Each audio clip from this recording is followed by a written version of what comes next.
Ketahui kalau kita ini satu-satunya perwakilan untuk Indonesia Timur. Apa sebenarnya hilirisasi itu dan bagaimana pemerintah Provinsi Sulawesi Tengah dengan investasi yang sangat besar di industri itu menyikapi tentang hilirisasi? Hilirisasi ini keuntungannya bisa jadi lebih besar dan bisa banyak kita mengekspor sesuai dengan kebutuhan negara-negara tujuan. Iya.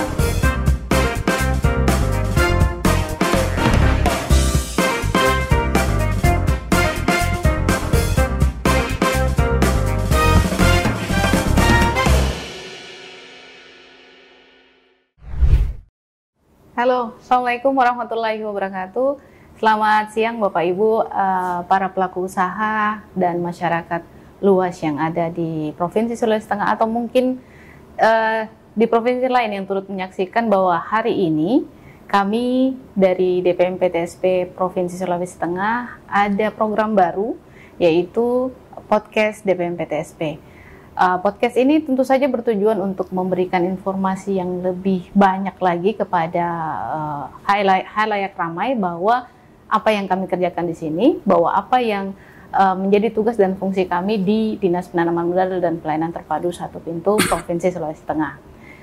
Untuk tayangan perdana pada hari ini, kami sudah punya satu tema, yaitu mengoptimalkan pelaksanaan penanaman modal untuk pembangunan berkelanjutan di Provinsi Sulawesi Tengah. Dan sudah hadir di samping saya Bapak Noval Jawas. Beliau adalah pegawai di sini dan merupakan pejabat fungsional penata kelola penanaman modal ahli muda. Nah, untuk mempersingkat waktu, kita mulai saja dengan Pak Noval akan memberikan banyak informasi tentang tema yang sudah saya sampaikan tadi. Untuk yang pertama, kita mulai dengan apa sebenarnya yang dimaksud dengan penanaman modal dan kenapa pelaksanaan penanaman modal itu harus dilakukan pengendalian. Iya. Silakan Pak Noval. Baik, terima kasih Ibu Tasnima. Jadi kalau menurut aturan sih penanaman modal itu segala kegiatan yang menanaman modal baik dalam negeri maupun penanaman modal asing itu yang ada di Republik Indonesia ini. Ya. Kenapa dia harus dilakukan pengawasan pengendalian itu? Karena kita mau memastikan apakah kegiatan yang dilakukan sama pelaku usaha itu sudah memenuhi standar atau aturan yang berlaku. Gitu. Iya, berarti apa dampak yang bisa diberikan dengan melakukan pengendalian terhadap penanaman modal? Iya, kalau mau bicara dampak, sebenarnya kita bisa melihat realisasi investasi yang dialami Sulawesi Tengah ini dalam tren positif selama beberapa tahun di Sulawesi Tengah, karena dengan dilakukan pengendalian pengawasan untuk memastikan memastikan penanaman modal itu sudah sesuai dengan ketentuan yang berlaku dan kita mengetahui apa permasalahan-permasalahan yang terjadi selama mereka melakukan kegiatan usaha. Kita ambil contoh misalnya dari segi pelaporan keuangan untuk kita mendapatkan informasi terkait investasi itu dari pelaporan keuangan yang disampaikan sama pelaku usaha secara online di OSS. Ya. Nah, makanya kita dengan adanya sistem itu kita bisa mengetahui berapa realisasi investasi untuk per TW gitu, dari pelaku usaha. Makanya kita selalu sounding ke mereka gitu. Berarti trennya naik untuk Provinsi Sulawesi Tengah. Trennya naik selama beberapa tahun ini, memang trennya terlihat sangat bagus. Nah, dampaknya secara nasional terkait tren yang bagus, yang positif di Provinsi Sulawesi Tengah itu? Iya, kalau sebenarnya di Sulawesi Tengah kan kita lihat sejak tahun 2022 itu Ya. Sulawesi Tengah sudah dari tahun ke tahun sudah memasuki beberapa ini ya kategori-kategori 5 besar, dan alhamdulillah di 2023 ini Provinsi Sulawesi Tengah 5 besar provinsi terbesar yang memberikan kontribusi sebesar 7,9% terhadap total seluruh realisasi investasi yang ada di Indonesia. Jadi perlu Ibu Ima ketahui kalau kita ini satu-satunya perwakilan untuk Indonesia Timur. Ya, berarti perwakilan untuk Indonesia. Seluruh Sulawesi kita satu. Betul. Jadi dari 5 besar itu yang pertama di tahun 2023 ya. Ya. Yang pertama yang memperoleh itu Jawa Barat, DKI Jakarta, Jawa Timur, Banten, dan terakhir kita Sulawesi Tengah di urutan ke-5 besar. Dan insya Allah nanti di 2024 ini bisa naik lagi di peringkat ke-4 apa ke-3 insya Allah. Insya Allah. Karena dari 5 besar itu yang disumbangkan oleh kontribusi yang diberikan pada saat itu adalah dari sektor industri, di mana hal ini Provinsi Sulawesi Tengah sudah selain dia mendapatkan 5 besar dari realisasi investasi untuk secara nasional, Sulawesi Tengah juga punya 5 kawasan industri yang ada di Morowali dan Morowali Utara. Gitu. Berarti kalau industrinya besar-besar ya Pak? Iya. Nah sekarang kita bicara soal hilirisasi. Iya. Nah kalau hilirisasi yang lagi hangat dibicarakan mulai dari tahun kemarin kayaknya. Iya. Ya, jadi ini yang lagi proyek besarnya bahwa hilirisasi dengan kemitraan. Kita bicara soal hilirisasi. Apa sebenarnya hilirisasi itu dan bagaimana pemerintah Provinsi Sulawesi Tengah dengan investasi yang sangat besar di industri itu menyikapi tentang hilirisasi? Baik, sebenarnya sederhana ya untuk hilirisasi ini. Kita tahu kan hilirisasi itu adalah nilai tambah suatu barang yang tadinya bahan baku diolah menjadi barang setengah, ataupun barang jadi yang tadinya setengah jadi menjadi barang yang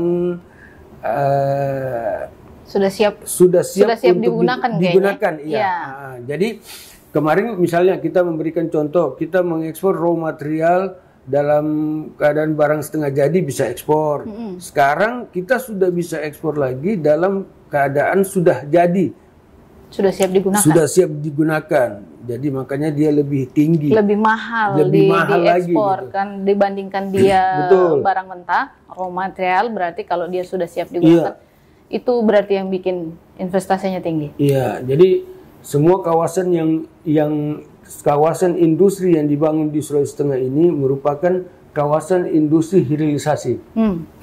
Hilirisasi seperti kita ketahui, potensi nikel salah satu terbesar di Indonesia yang ada di Sulawesi Tengah. Iya.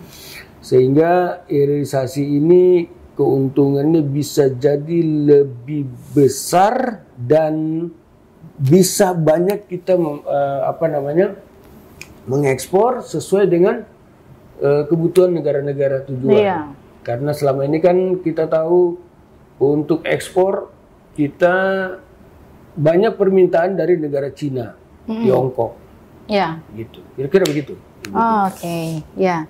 Jadi kalau hilirisasi nikel ini dampak kepada investasi itu besar, nah sekarang bagaimana dengan sektor yang lain, Pak? Iya. Apakah kontribusi juga besar? Iya. Ini bicara hilirisasi lagi. Sebenarnya kalau untuk kita sendiri di Sulawesi Tengah ini,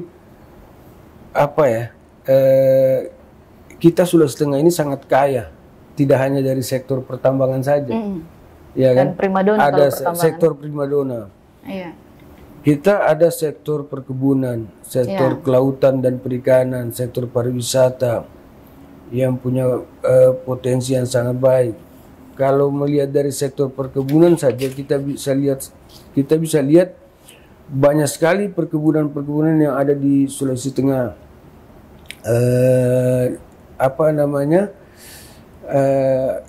Yang paling banyak kira-kira dari? Iya. Jadi kalau untuk Sulawesi Tengah kita tinggal mendorong sebenarnya agar investor ini mau melakukan hilirisasi dari beberapa sektor itu, karena ini akan menjadi pekerjaan bersama dengan berkoordinasi dengan pihak-pihak terkait. Kita mempromosikan potensi-potensi yang ada di Sulawesi Tengah, dan kita berharap semua ini bisa memberikan sumbangsi yang sama, tentunya dengan lebih dari hilirisasi nikel yang ada saat ini. Kayaknya gitu. Yang baru-baru dari sektor perkebunan yang sampai ada orang Tiongkok itu kan durian. Betul. Ya, dari situ ya. Memang ada beberapa kawasan kayaknya untuk kalau durian ya. Iya. Untuk pengembangan itu. Mungkin tidak diekspor bentuk duriannya keluar. Tapi sudah diolah mungkin jadi apa yang mempunyai nilai lebih tinggi untuk diekspor. Betul. Iya. Kalau kemarin kan kita kenal durian Parigi Motong yang diekspor ke lupa saya Dubai ya. Yang kemarin sempat dilihat itu kan sama orang Tiongkok itu ya. Betul. Iya. Betul. Jadi banyak sebenarnya sektor-sektor lain yang sangat menggoda potensi buat investor. Dikembangkan ya. Ketika kita rajin mempromosikan potensi-potensi kita yang ada di Sulawesi Tengah, insya Allah semuanya itu bisa menghasilkan terutama untuk retribusi kita di daerah. Ya. Gitu. Oke. Nah, sekarang berbicara penanaman modal ataupun investasi, dampaknya pasti salah satunya adalah terbukanya lapangan pekerjaan. Iya. Ya. Nah, kalau untuk SDM tenaga kerja di Provinsi Sulawesi Tengah itu apakah bisa mampukah menjawab investasi yang ada di Sulawesi Tengah? Iya, sebenarnya kalau mau bicara tenaga kerja di Sulawesi Tengah, kebijakannya kita ini sebenarnya sudah cukup berpihak. Karena mulai dari wajibnya investasi memakai tenaga kerja asing untuk melakukan transfer ilmu mereka kepada tenaga kerja lokal yang ada di Indonesia, sampai mereka membuka lembaga-lembaga pendidikan sesuai kebutuhan industri. Kita ambil contoh satu IMIP ya. IMIP itu sudah melakukan CSR terhadap beberapa sektor yang ada di Morowali. Sektor pendidikan misalnya, sektor kesehatan. Mereka sampai membangun rumah sakit. Itu rumah sakit kalau tidak salah informasinya sampai bisa digunakan 80.000 tenaga kerja yang ada di sana. Itu baru tenaga kerja. Tapi masyarakat setempat juga bisa memakai fasilitas itu secara gratis gitu loh. Jadi memang banyak sih dampak-dampak yang kita rasakan untuk tenaga kerja ini, karena kalaupun itu belum cukup, pemerintah melalui sekolah-sekolah kejuruan terus melakukan kerjasama dengan pelaku-pelaku usaha industri untuk melakukan training-training kepada siswa-siswi yang ada di Sulawesi Tengah. Misalnya kalau mereka mau magang di IMIP misalnya. Kemarin saja waktu kita kunjungan rakor itu, 1 jam sebelum kunjungan itu ada 100.000 beberapa 100.000 itu yang untuk melakukan seperti kayak training industri. Khusus untuk yang di IMIP berarti ya? Di IMIP. Jadi ternyata itu setiap hari loh. Setiap hari, bukan cuma hari itu saja. Setiap hari. Jadi subhanallah, dengan adanya IMIP ini, apalagi updatean terakhir kan ada 56 tenan sudah Di dalam kawasan. di dalam kawasan Iya. itu, dan semuanya sektor industri. Jadi kita jangan salah paham kalau selama ini image kita itu tambang, ternyata enggak. Dia industri, dari sektor industri. Industri Baik, Pak. yang sudah di Ya. Ya, untuk yang terakhir. Iya. Ya, harapan ke depan terkait dengan pengendalian pelaksanaan penanaman modal untuk pembangunan Provinsi Sulawesi Tengah. Iya. Iya. Kalau harapan kami ke depannya adanya terciptanya lingkungan investasi yang kondusif, peningkatan kualitas hidup masyarakat, serta terwujudnya pembangunan yang berkelanjutan dan inklusif di Provinsi Sulawesi Tengah. Tapi tentunya ini kita berharap ada kerjasama erat antara daerah, swasta, dan masyarakat dalam mewujudkan visi dan misi pembangunan daerah sesuai dengan visi dan misi Gubernur Provinsi Sulawesi Tengah. Iya, betul sekali. Iya. Terima kasih informasinya Pak Noval dan para pelaku usaha dan juga masyarakat yang menyaksikan acara ini. Ini adalah informasi yang bisa kami sampaikan untuk tayangan kami yang perdana. Untuk selanjutnya ke depan kita akan mau promosi soal Sulteng Expo. Oh, iya. Salah satu upaya ya Iya. untuk menarik investor masuk ke Provinsi Sulawesi Tengah. Kita mediasi lewat Sulteng Expo. Terima kasih banyak.